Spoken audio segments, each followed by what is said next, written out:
నమస్తే, నేను మీ తేజ. జూనియర్ ఎన్టీఆర్ అభిమానుల అత్యుత్సాహం వల్ల ఈరోజు జూనియర్ ఎన్టీఆర్ గారు ఒక ప్రమాదం నుంచి అయితే బయటపడ్డారు. మీరు చూడొచ్చు స్క్రీన్ పైన పక్కనే విజువల్స్లో. రీసెంట్గా జూనియర్ ఎన్టీఆర్ గారు బెంగళూరులో మహదేవ్పుర అనే ఒక ప్రాంతంలో కిమ్స్ హాస్పిటల్ ఓపెనింగ్ అయితే అక్కడికి వెళ్ళడం జరిగింది.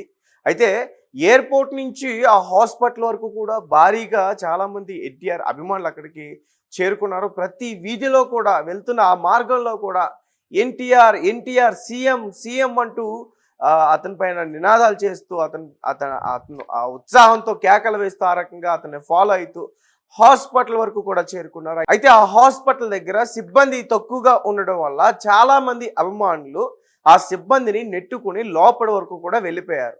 అయితే ఇప్పుడు పక్కన మీరు విజువల్లో చూడవచ్చు. లోపలికి వెళ్ళిన తర్వాత ఎన్టీఆర్ గారు లోపలికి వెళ్తా ఉన్నారు. పోలీసులు కూడా అక్కడ ప్రొటెక్షన్ ఇచ్చే ప్రయత్నం చేస్తూ ఉన్నారు. అలాగే ఎన్టీఆర్ సిబ్బంది కూడా అక్కడ అభిమానులు అత్యుత్సాహం నుంచి అతన్ని దూరంగా ఉంచే ప్రయత్నం చేస్తా, అంటే హీరోకి కొంచెం దూరంగా నెట్టే ప్రయత్నం జరుగుతోంది. ఇదే టైంలో కొంతమంది అత్యుత్సాహంతో ఎట్లయినా సరే ఎన్టీఆర్ దగ్గరికి పోవాలని చెప్పి గట్టిగా ఒక తోపులాట అయితే జరిగింది, ఒక తొక్కిసలాట అయితే జరిగింది. పక్కనే ఉన్న యాక్సిలేటర్ ఏదైతే ఉంటుందో అది ఒక పక్కకి వంగిపోయింది. ఆ గ్లాస్ పూర్తిగా బ్రేక్ అయిపోయింది. అప్పుడు వెంటనే పక్కనే ఉన్న పోలీసులు వెంటనే వాళ్ళందరినీ కూడా వెనక్కి నెట్టి ఎన్టీఆర్ గారు ఆ ముందుకి కొంచెం, అంటే ఆ యాక్సిలేటర్ ఎక్కితే అతను పై ఫ్లోర్కి వెళ్తాడు. ఎగ్జాక్ట్గా అప్పుడు ఇది జరిగింది. లేదంటే నిజంగా చాలా పెద్ద ప్రమాదమే జరుగుండేది. ఆ ప్రమాదం నుంచి వెంటనే ఎన్టీఆర్ గారు తప్పించుకున్నారు. పోలీసులు వెంటనే అప్రమత్తం అయ్యి వాళ్ళందరినీ కూడా బయటకు నెట్టి అతన్ని సేఫ్ సైడ్ తీసుకెళ్లే ప్రయత్నం చేశారు.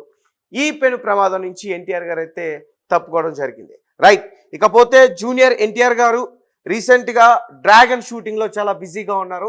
ఇప్పుడే కాదు, ఈ మధ్య కాలంలో చూసుకుంటే యూసఫ్ కూడా పోలీస్ గ్రౌండ్స్లో కూడా ఇటువంటిదే ఒకటి జరిగింది.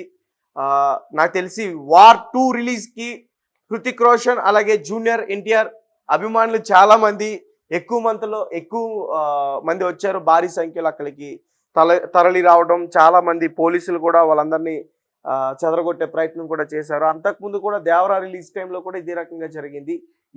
ఎన్టీఆర్ అభిమానుల పైన చాలామంది పోలీసులు లాఠీలతో కూడా దాడి చేసిన ఘటనలు కూడా ఉన్నాయి. ఎందుకంటే ఎన్టీఆర్ గారి అభిమానులు అత్యుత్సాహం వల్ల చాలా ఇబ్బందులు ఎన్టీఆర్ గారికే ఎక్కువగా అవుతూ ఉన్నాయి.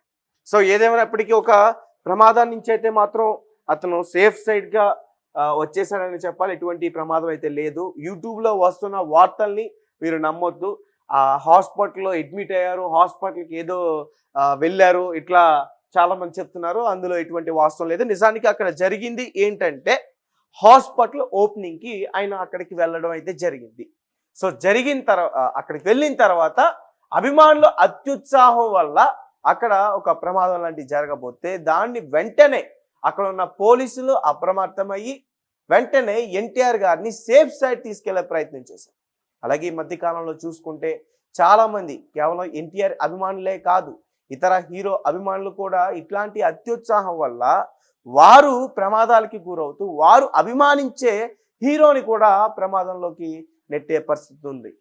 ఎగ్జాంపుల్గా చెప్పాలంటే పుష్ప 2 రిలీజ్కి అల్లు అర్జున్ గారికి ఎటువంటి చేదు అనుభవం ఎదురైంది అందరికీ తెలుసు. ఒక అభిమాని ఎట్లా ప్రాణాలు విడిచిందో అందరికీ బాగా తెలుసు. ఆ విషయం ఇప్పటికీ తలుచుకుంటే చాలా బాధ అనిపిస్తుంది. అల్లు అర్జున్ గారు కూడా చాలా సందర్భాల్లో దాని గురించి చెప్తూ ఎమోషనల్ అయ్యారు.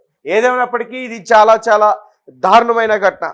మరి ఇటువంటి అభిమానులు హీరోలు ఎవరైతే వాళ్ళు అభిమానించే హీరోలు ఉంటారో అత్యుత్సాహం ఇట్లా ప్రదర్శించడం వల్ల వారికి వచ్చే లాభాలు ఏమైనా ఉన్నాయా?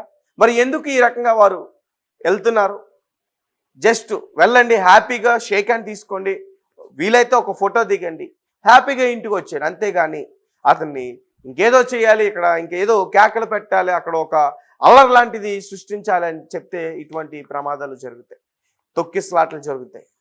అలాంటి తొక్కిసలాట వల్ల అభిమానులు చాలామంది ప్రాణాలు విడిస్తారు. అలా ప్రాణాలు విడిచినప్పుడే మీరు అభిమానించే హీరో కూడా బ్యాడ్ నేమ్ తీసుకొచ్చే పరిస్థితి ఉంటుంది. సో గైస్, మీ కామెంట్స్ ఏంటి? మీరేం చెప్తారు? ఖచ్చితంగా కామెంట్ సెక్షన్లో మాకు తెలియపరచండి. Thank you for watching. Thank you so much.